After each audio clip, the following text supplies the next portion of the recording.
eventually the book's speculating on the idea that some of the natives here in America are connected with the 10 tribes. And I know Columbus wrote about that. And he had Second Esdras was part of his journal. And he thought he was fulfilling prophecy. And he believed when he met the natives that, excuse me, that they were in the 10 lost tribes of Israel.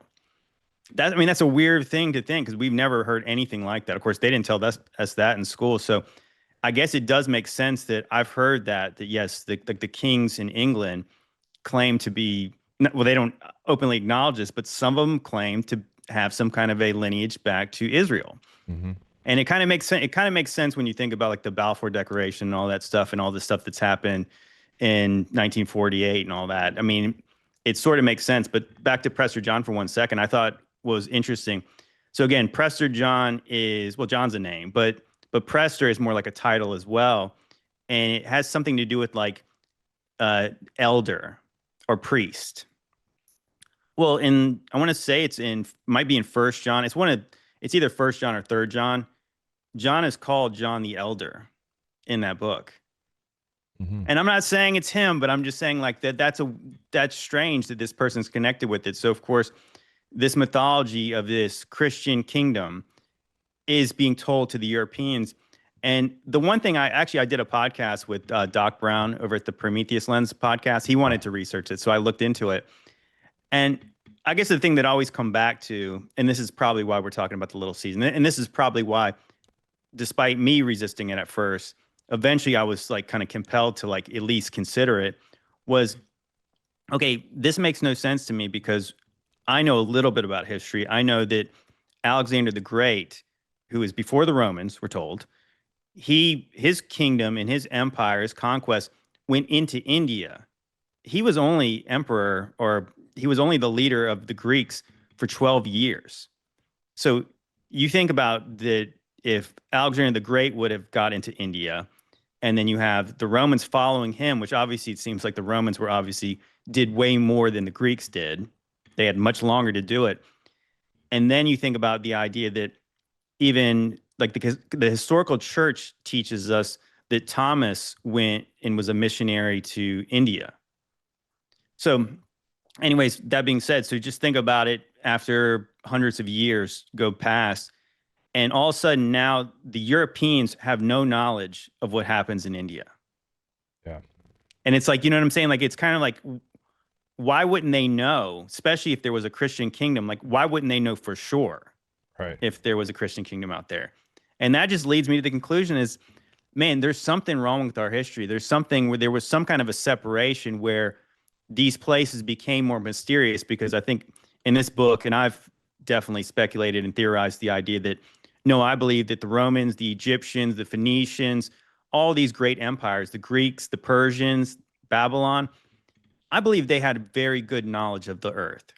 I believe that that's why, if you, like I said, one of we did a documentary years ago called Ancient Angels. And obviously it's a play on the term of like ancient aliens. And so that show, Ancient Aliens, I thought was kind of dumb, but I thought the questions they were asking were interesting. Before I watched that show, I had no idea that there was as many megalithic structures around the world. And I did find the argument very convincing that if you have pyramids everywhere, well, that seems kind of an unusual architectural style. So maybe it's proof that there was connection across the whole earth. Mm-hmm. Because how do you get them in Egypt? You get them there's pyramids everywhere. Yeah. There's no other conclusion that makes sense to me, but yeah.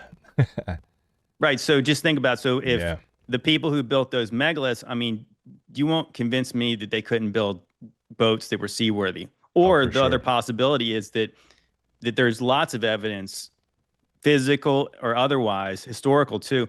Biblical big time too. I mean, it talks about King Solomon, the Phoenicians would go like years journey to go and pick them up different animals that weren't even around there, like apes and gold from Ophir and all the different stuff. I mean, they traveled for long distances, somewhere that took them years to get back. I mean, that's pretty intense travel right there. Absolutely. Well, I mean, so there's many people who theorize that the concept of Pangea is maybe not exactly like they tell you in school, and it wasn't hundreds of millions of years ago. maybe there was a lot more land connecting the other lands. That makes sense to me. I was even thinking about, because it kind of mentions in this book that, have you ever really thought about how all the animals got to North America, all through South America? Because if you think about it, of course, we're told that the way that people migrated, they walked across the Bering Strait. But I mean, you're talking about like in some kind of frozen rotunda. Like, would there be as many varieties of animals based on like kind of a biblical view, that the reason why the earth looks the way it does is because of the flood? Well, what if it looked different? I mean, of course, one of our favorite subjects in this community is looking at old maps, where there's lots of maps that are showing places like Antarctica with no ice on it. It's showing many of the continents connected. It's showing With places like animals, vegetation, flourishing everything, cities. Yeah. everything. So then you have like places like Australia is connected to Antarctica. And to me, I don't know. I can't really wrap my mind around the idea that cartography is a very pretty, I mean, I thought it was kind of an exact thing. I don't think you would speculate about land and things in these lands without having some knowledge of it. I mean, for the Yeah. most part, these maps that are 700 years old, they're mostly correct. Yeah. So to me, that maybe like with the pyramids, then you have the Greco-Roman architecture everywhere. I think that it makes sense to me that those those empires were so advanced, and there's Phoenician relics in America. I mean, of course, you watch those dumb shows like the Mystery of Oak Island or whatever. Right. But it's true though. There's lots of things they found in America that don't make sense based on our chronology. So to me, it seems like there must have been some kind of a break, cataclysm, catastrophe, and then at some point, it was almost like the man was kind of free to go back out and explore the things that were lost.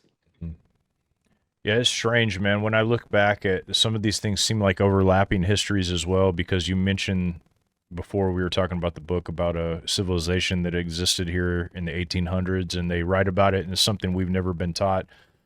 And you really think about like so I always look at the Puritans as a possible overlap in a certain group of people, because they seem to match some of these people who traveled here. They believed that they had this manifest destiny, that they were a part of the Tim tribes as well when they came. And there's like different histories. If you read some of the different people that are around back then, you have these conflicting ideologies about who was here, what was here. And then in the Middle Age or the Dark Ages, in the histories of England, this is something that's a weird anomaly to me, because I've read through all of them, but when you get to the Dark Ages, it just reads as if it's a more of a fantasy novel, I guess you could say. You have you have Merlin, you have the King Arthur, and then there's the King Arthur prophecies that I don't know if you remember that, but he'd be born like an old man or something, like he would be reborn, I guess, as something. And you have all of these strange things that are popping off at the same time that supposedly other things are going on, but then you kind of look into that history, and it's like it's almost like shadows, like there's nothing you can really grab onto archaeological wise, or and in like a lot of ways there's just like nothing there. It's so strange. No, that's a great way to say it. It's like shadows of history. It's not real history. Yeah. And it was funny. I was actually just reading in this book, and it was talking about these great earthquakes. And this was talking about, again, this speculation that a lot of these lands could have been connected, and that could explain the travels of the people. Or again, it gives the other theory that these people could just use boats. That maybe there's more islands. And so there's a lot of historical evidence of towns that are underwater now, sea lines, coastlines that have been dramatically changed. And this is a thing that obviously really rings true with me, because this is in the times of Christ. Is there was a Roman historian named Pliny the Elder, and he wrote about this great earthquake. And we're told, again, you have to remember this, we're told that this earthquake was in 17 AD. Well, and of course, I'm trying to figure out why do they think it was 17 AD? Because I'm like, they didn't use that calendar back then. Yeah. So it would have been a different chronology. So they would have had to base it based on it's the year of this certain king or this consul. This is how we know. But again, you have to make sure you got all the kings or emperors of Rome in the right order. Well, I guess Pliny wrote that this was in the times of Tiberius. Well, times of Tiberius was in the times of Christ. He was the Roman emperor when Pontius Pilate came to be governor of Judea. Yeah. So this earthquake that was said to happen in 17 AD. Again, I always think like, well, what if it wasn't 17 AD? What if it was after that? What if it was after the ascension of Christ? Right. Like There was a when it says the Bible said it happened when the ground opened up or whatever, maybe, crazy. Wow. Yeah, it actually mentions that there was a great earthquake, supposedly in 17 AD, that swallowed up 12 cities in Asia Minor. And some of those cities listed are the ones from the book of Revelation. And I'm like, so like they say it impacted like Sardis. I mean, like literally it says it swallowed these places up and they sunk Wow. down into the ground. And so that is fascinating to me because, again, you think about this time, we're told these people were more primitive than us. So we're told these towns were completely swallowed up by the earth and then they were rebuilt again in the times of the apostles in order to be, again, historically now, I always point out the fact that all those towns had to be excavated. So, like, if we're in the little season, again, it makes sense to me that the only way that people are deceived in the little season, they don't know they're in it. And so, what can the devil do? It's very hard for him to hide all these things. But if you took some of these dates and you changed them around a little bit, you move things around, well, it doesn't seem so connected. But if you really think about it, what if we're told that the book of Revelation was written in, I don't know, 65 AD? The Jerusalem's destroyed in 70 AD. And what if we're told that the earth swallowed up all these towns from the book of Revelation in 77 AD or something like 71 AD? You think about Mount Vesuvius destroying Pompeii, and we're told is 79 AD. And you have multiple Roman towns covered under up to like, I want to see like 70 feet of ash. Mm. And so if you put that earthquake in these volcanic eruptions all around the times, and then you think, well, I mean, I think a lot of people would be more convinced that, oh, well, dang, the Bible prophesied all this stuff was going to happen. And it's sort of weird that these events happen and then they're supposed to happen again, but the Bible doesn't prophesy about the events that are going to take place to the people it's being written to.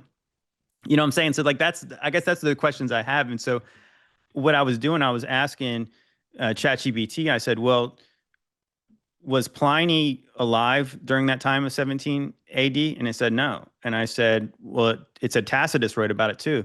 Well, Tacitus, we're told, is a second century historian. So Pliny lives in the first millennium or in the first century, but he's born after this. I want to say it says that he's born in 24 AD. And I was like, well, are there any Roman historians who were alive at the time that wrote about it? And the answer is no. Mm. Okay, so we're talking about Rome in its prime. Wouldn't this be written about, I don't know, by everyone? That one of the main provinces of Rome was just engulfed, like, I mean, literally swallowed up by the earth.